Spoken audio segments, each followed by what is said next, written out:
O stalker nos arbustos.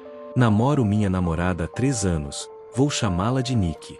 Tudo começou de forma inocente. Comentei em um dos stories dela no Instagram e começamos a conversar. Eventualmente, peguei o número dela, depois o Snapchat, e após uma semana nos conhecemos pessoalmente. Começamos a sair logo após os feriados em janeiro, e o Dia dos Namorados já estava chegando. Foi bom ter começado a falar com uma garota nessa época, para não sentir aquele pavor de ficar sozinho nesse feriado irritante. Mas, à medida que a data se aproximava e Nick e eu já tínhamos saído algumas vezes, ela me confidenciou uma situação com um stalker que estava enfrentando. O nome do cara é Ben, alguns anos mais velho que ela. Eles iam para a mesma faculdade, se conheceram na sala para um projeto em grupo, e ele começou a segui-la pelo campus algumas vezes. Ela nunca envolveu a polícia nem nada do tipo. Chocantemente, ouvir que esse cara descobriu onde ela morava e mandou um monte de mensagens assustadoras, que ela apenas ignorou, me deixou em alerta.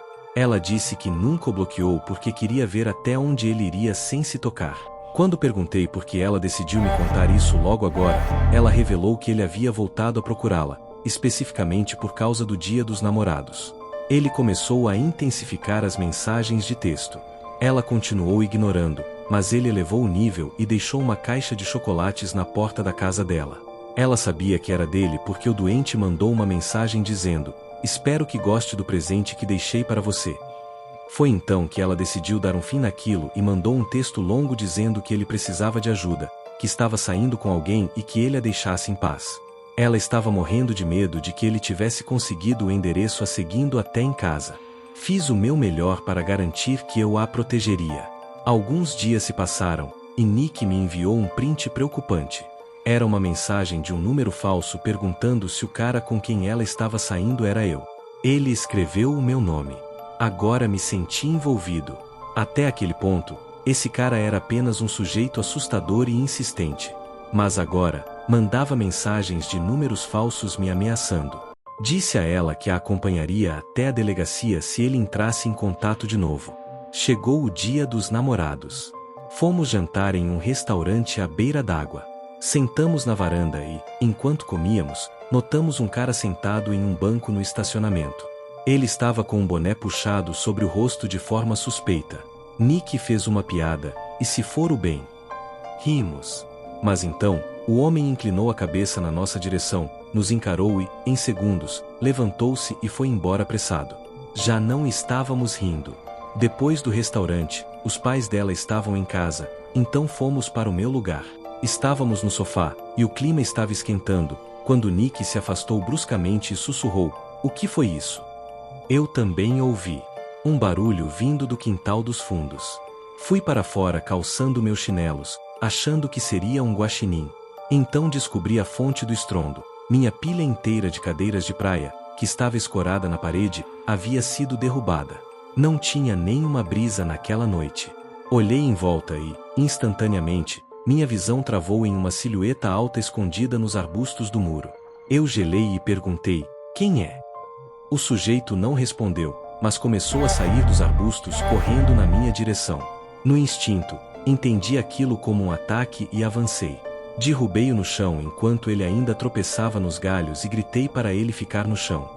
Gritei pela Nick e mandei ela ligar para a polícia. O cara se debatia desesperadamente, mas eu o imobilizei. Quando Nick saiu e viu o sujeito no chão, ela engasgou de pavor. Era o Ben. O pior de tudo, eu reparei que ele usava exatamente a mesma camisa do cara de boné no restaurante. A polícia chegou e o algemou por invasão de propriedade.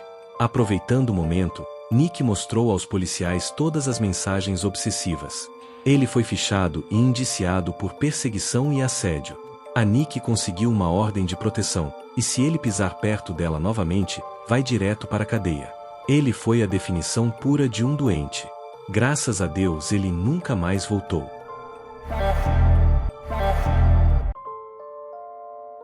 O casal de fotógrafos. Isso aconteceu há 4 anos.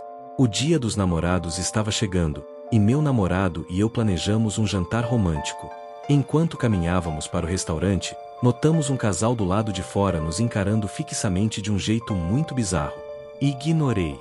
Dei meu nome na recepção, e a moça disse que a espera seria de 45 minutos. Meu namorado sugeriu irmos jogar minigolfe do outro lado da rua enquanto aguardávamos. Ao andarmos até o carro, a mulher do casal estranho se levantou, cruzou o caminho e estendeu a mão, apresentando-se como Senhora Grede. Para não ser rude, apertei a mão dela. Ela explicou que ela e o marido achavam que nós éramos um casal belíssimo. Disseram ser fotógrafos e insistiram para que a seguíssemos até o estúdio deles, para tirar algumas fotos enquanto esperávamos a nossa mesa. Os sinais de alerta dispararam na minha cabeça. Meu namorado recusou educadamente, dizendo que não podíamos. A expressão no rosto da mulher mudou. O sorriso que ela deu em seguida foi uma das coisas mais assustadoras e vazias que já vi. Fomos para o minigolfe e ficamos aliviados por estar vazio. Rimos da bizarrice da situação, mas eu estava inquieta. O lugar era aberto e dava para ver a porta de entrada de qualquer buraco em que estivéssemos. Na nossa quinta tacada, o sino da porta tocou. Meu coração afundou. Era o casal. A mulher olhou em volta e, quando fez contato visual comigo, abriu aquele mesmo sorriso horripilante. Falei para o meu namorado que estava assustada e que deveríamos esperar no carro. Quando nos viramos para sair, eles estavam imediatamente atrás de nós. A senhora Grede sorriu e disse: "Que loucura nós dois acabarmos vindo para o mesmo lugar." E então, o marido abriu a boca pela primeira vez na noite. Deveríamos jogar um contra o outro. Grede contra Rhodes.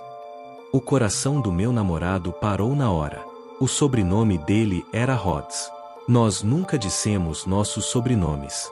Recusamos quase gaguejando, e corremos para fora de lá sem olhar para trás. Falei para irmos direto para a casa dele e cancelarmos o jantar, mas ele disse que não deixaria um casal de doentes estragar nossa noite. Recebemos a mensagem do restaurante, jantamos rapidamente e saímos.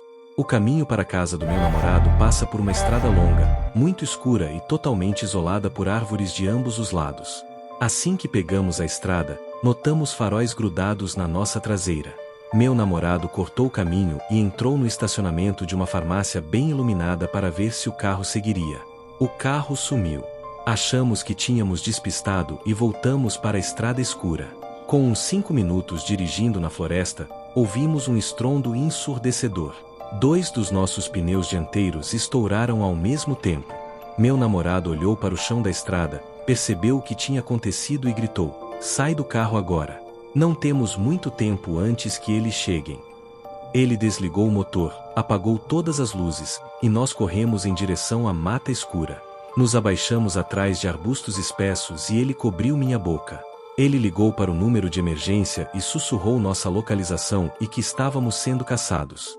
A operadora pediu para ele ficar na linha, mas não podíamos fazer barulho e ele desligou. Ficamos esmagados na terra gelada. Menos de 1 minuto depois, o barulho de um motor rasgou o silêncio. Meu namorado mandou eu colar o rosto no chão. O motor parou exatamente ao lado do nosso carro. Em meio à névoa da noite, ouvi a voz inconfundível da senhora Grede berrar irritada: "Eles não estão aqui, nós demoramos demais." Ouvimos a porta do carro bater com violência, os pneus cantando, e eles fugiram da estrada. A polícia chegou 2 minutos depois com os giroflex ligados. Nós relatamos tudo, fomos escoltados, e o guincho recolheu o carro. A polícia encontrou uma armadilha de pregos soldados onde os pneus estouraram. 4 anos se passaram e a polícia nunca encontrou o casal Grede. Hoje somos casados, mas evitamos estradas escuras para sempre. O encontro macabro do Tinder. No semestre de outono de 2018, eu comecei a namorar uma garota que conheci no Tinder. Ela não era da minha cidade e sempre foi muito fechada. No início tudo era ótimo, mas depois de um tempo ela ficou extremamente agressiva. Para poupar dores de cabeça, terminamos logo no início das férias e foi um alívio. O dia dos namorados se aproximava e, como meus amigos tinham encontros e eu não queria ficar sozinho no apartamento, reativei o Tinder. Comecei a conversar com uma garota chamada Alex. Ela era loira, de óculos, sardas fofas e parecia preferir ficar em casa assistindo a um filme do que ir para bares cheios. Além disso, ela disse que cursava as mesmas matérias que um amigo meu chamado Rob. Passamos para o Snapchat e convidei-a para sair na quinta-feira de Dia dos Namorados. Ela topou e disse que faltaria na aula de sexta para podermos aproveitar. O encontro foi incrivelmente suave. Fomos ao McDonald's, assistimos a um filme, caminhamos, e como estava nevando muito, convidei-a para o meu apartamento e ela dormiu lá. Por volta das 3 horas da manhã, Alex se levantou da cama. Eu tenho um sono muito leve. Abri os olhos e a observei caminhando no escuro até o banheiro. Ela acendeu a luz, fechou a porta para não me incomodar e eu voltei a dormir. Às 5h30 da manhã, abri os olhos novamente. Alex não estava na cama. Olhei para o corredor, mas a luz do banheiro não estava mais acesa. Peguei o celular, achando que ela pudesse ter deixado uma mensagem avisando que foi embora, mas não havia nada. Foi então que vi que as roupas dela continuavam largadas no mesmo canto do chão. Ou seja, ela ainda estava no meu apartamento. Naquele exato instante, ouvi um render sutil vindo do canto mais escuro do meu quarto. Meu sangue gelou. Alex estava de pé no canto do cômodo, de costas para mim, encarando fixamente a quina da parede. Fiquei extremamente desconfortável e chamei o nome dela. Nenhuma resposta. Liguei a luz fraca do abajur. Me levantei, caminhei devagar até ela, coloquei minha mão suavemente no seu ombro e disse: Alex? Você está bem? Foram 10 segundos de um silêncio infernal. E então, num piscar de olhos, ela se virou em uma velocidade sobre-humana e começou a gritar como uma autêntica maníaca. Ela abriu a boca num berro ensurdecedor e começou a me desferir tapas e arranhões. A coisa mais perturbadora do mundo era o rosto dela. Enquanto gritava e me agredia, sua expressão facial era completamente vazia. Seus olhos pareciam mortos e não havia um pingo de emoção. Recuei assustado, tropecei nos meus próprios pés e caí de costas na cama. Ela me seguiu, ainda gritando histericamente. Após 30 segundos desse surto absoluto, ela se calou abruptamente, correu para o canto, agarrou as próprias roupas do chão, e disparou para fora do meu apartamento em direção ao corredor. Levantei e corri para trancar a porta. Foi nesse instante que um cheiro pútrido, insuportável e nojento invadiu minhas narinas vindo do corredor do banheiro. Abri a porta do banheiro, acendi a luz e fiquei horrorizado. A cortina do chuveiro estava rasgada, minha caixa de remédio jogada, e a pior parte, ela havia defecado nas mãos e esfregado as fezes por todo o meu espelho e paredes.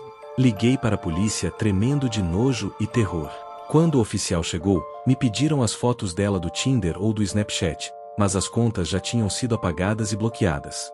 A única foto que eu tinha era uma com filtro que ela tinha me mandado dias antes. A polícia não pôde fazer nada além de um registro. O policial me disse para chamar um amigo para dormir comigo, caso essa lunática decidisse voltar. Chamei o Rob. Quando ele viu a foto da garota, ele ficou pálido e disse que nunca tinha visto na vida nas aulas que ela dizia frequentar. Nós pegamos no sono quase de manhã. Às 3 horas em ponto, acordei com alguém do lado de fora girando a maçaneta da minha porta, forçando para entrar. Durou quase 1 minuto. Quando fui olhar no olho mágico, o corredor estava vazio. Nunca mais a vi.